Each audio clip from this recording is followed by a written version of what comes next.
پیارے دوستو، بغداد شریف میں ایک تاجر رہتا تھا جو ہمیشہ بزرگان دین کی بہت زیادہ برائی کیا کرتا تھا۔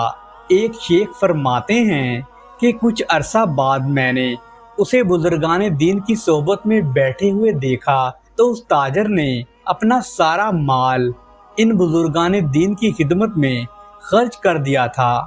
تو میں نے اس سے پوچھا کہ تم تو بزرگان دین اور صوفیہ کرام سے بغض رکھتے تھے، تو پھر یہ انقلاب کیسا؟ تو وہ تاجر کہنے لگا کہ میں نے ایک دن جمعہ کی نماز پڑھی تو میں نے حضرت بشر حافی رحمت اللہ علیہ کو دیکھا کہ وہ تیزی کے ساتھ جامع مسجد سے نکل کر باہر جا رہے تھے۔ تو میں نے اپنے جی میں کہا کہ دیکھوں تو صحیح اس شخص کو جو بہت بڑا صوفی بنا پھرتا ہے اور ایک لہجہ مسجد میں نہیں ٹھہرتا، آخر یہ کہاں جاتا ہے؟ تو میں اس کے پیچھے پیچھے چل دیا تو میں نے دیکھا کہ اس نے بازار میں نان بائی سے نرم نرم روٹیاں خریدی۔ میں نے اپنے دل میں کہا کہ یہ صوفی ہیں اور نرم نرم روٹیاں خریدتے ہیں، پھر کبابی سے 1 درہم کے کباب بھی خرید لیے۔ تو میرا غصہ اور زیادہ ہو گیا۔ پھر وہ وہاں سے ایک حلوائی کی دکان پر آئے اور 1 درہم کا فلودہ خریدنے لگے۔ تو میں نے سوچا جب یہ کھانے بیٹھے گا تو میں اس سے لڑائی کروں گا۔ اس طرح انہوں نے جنگل کا راستہ لیا تو مجھے خیال آیا کہ شاید یہ سبزہ زار کی تلاش میں ہیں اور وہاں بیٹھ کر یہ سب کھانا کھائیں گے۔ چنانچہ میں بھی آہستہ آہستہ چلتا چلتا ان کے پیچھے ہو لیا۔ وہ عصر تک چلتے رہے اور عصر کے وقت وہ ایک گاؤں میں پہنچے اور اس گاؤں کی مسجد میں داخل ہو گئے۔ دوستو، مسجد میں ایک مریض تھا اور اس کے سرہانے بیٹھ کر بڑی مروت سے یہ سارا کھانا اسے کھلانے لگے۔ میں گاؤں دیکھنے کے ارادے سے جب مسجد سے باہر نکلا اور تھوڑی دیر کے بعد واپس مسجد میں لوٹا تو میں نے دیکھا کہ حضرت وہاں نہیں تھے۔ تو میں نے اس مریض سے پوچھا کہ بشر حافی کہاں گئے ہیں؟ تو اس نے کہا کہ وہ بغداد لوٹ گئے ہیں۔ تو میں نے دریافت کیا کہ بغداد کا یہاں سے فاصلہ تو بہت زیادہ ہے۔ اس نے کہا 40 فرسخ یعنی 5 منزل۔ میں نے کہا انا للہ و انا الیہ راجعون۔ میں نے اپنے اوپر یہ کیا مصیبت ڈال لی ہے؟ نہ میرے پاس اتنے دام ہیں کہ کوئی سواری کرایہ پر کروں اور نہ اتنی طاقت ہے اتنی دور چل کر جا سکوں۔ تو وہ مریض کہنے لگا کہ ان کے واپس آنے تک آپ یہاں پر قیام کر سکتے ہیں۔ چنانچہ میں اگلے جمعے تک وہاں ہی پڑا رہا اور بشر حافی عین اسی وقت وہاں آن پہنچے اور ان کے پاس مریض کے لیے وہ سب خوراک تھی جو وہ پچھلے جمعے کے دن بھی لائے تھے۔ جب مریض کو کھانا کھلا چکے تو اس نے کہا کہ اے ابو نصر، یہ شخص تمہارے ساتھ پچھلے جمعے یہاں آیا تھا اور ہفتہ بھر سے یہیں مقیم ہے اور اسے ٹھکانے پر پہنچا دو۔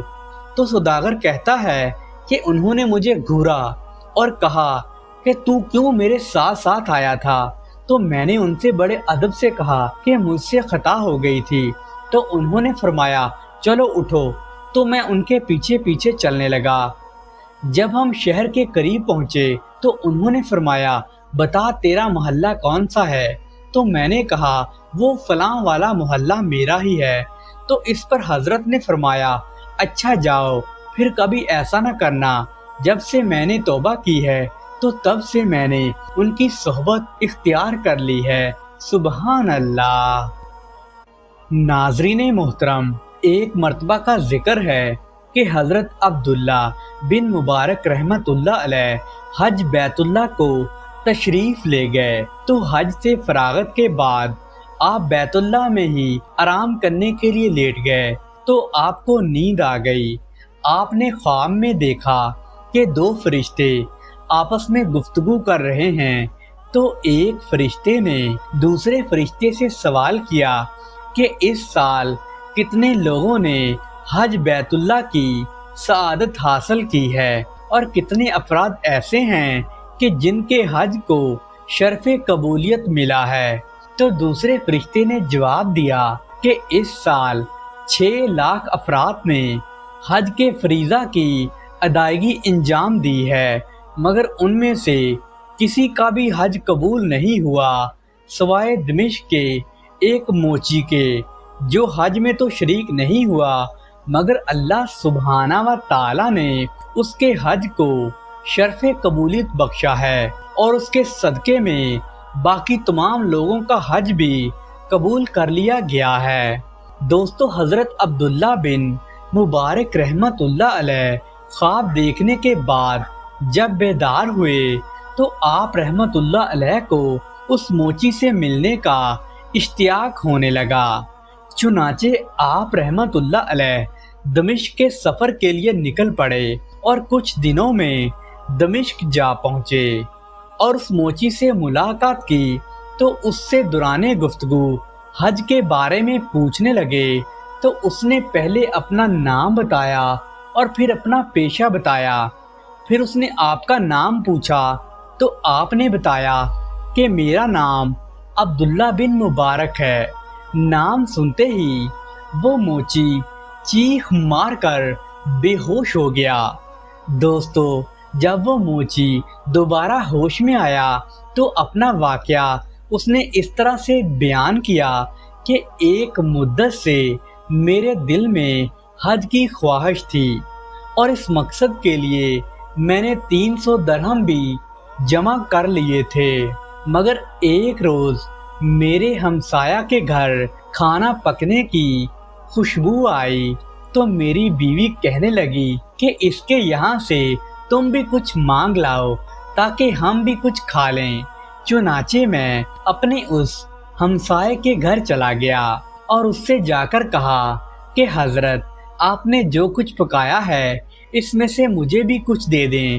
تو وہ کہنے لگا کہ وہ کھانا آپ کے لائق نہیں ہے، کیونکہ میں اور میرے اہل خانہ 7 دن سے فاقہ کشی میں مبتلا تھے، تو میں نے آج مجبوراً مردہ گدھے کا گوشت پکا لیا ہے۔ یہ سن کر میں اللہ سبحانہ و تعالیٰ کے خوف سے کانپ اٹھا اور واپس اپنے گھر آیا، اور وہاں سے میں نے اپنی تمام جمع شدہ رقم لی اور اس ہمسائے کو دے ڈالی، اور اپنے دل میں یہ تصور کرنے لگا کہ ایک مسلمان کی مدد کرنا گویا حج کرنے کے برابر ہی ہے۔ تو حضرت عبداللہ بن مبارک رحمت اللہ علیہ نے جب اس موچی کا یہ واقعہ سنا تو آپ رحمت اللہ علیہ نے فرمایا، خواب میں فرشتوں نے واقعہ ہی درست کہا تھا، اور اس میں اللہ ہی قضاء و قدر کا مالک ہے۔ سبحان اللہ۔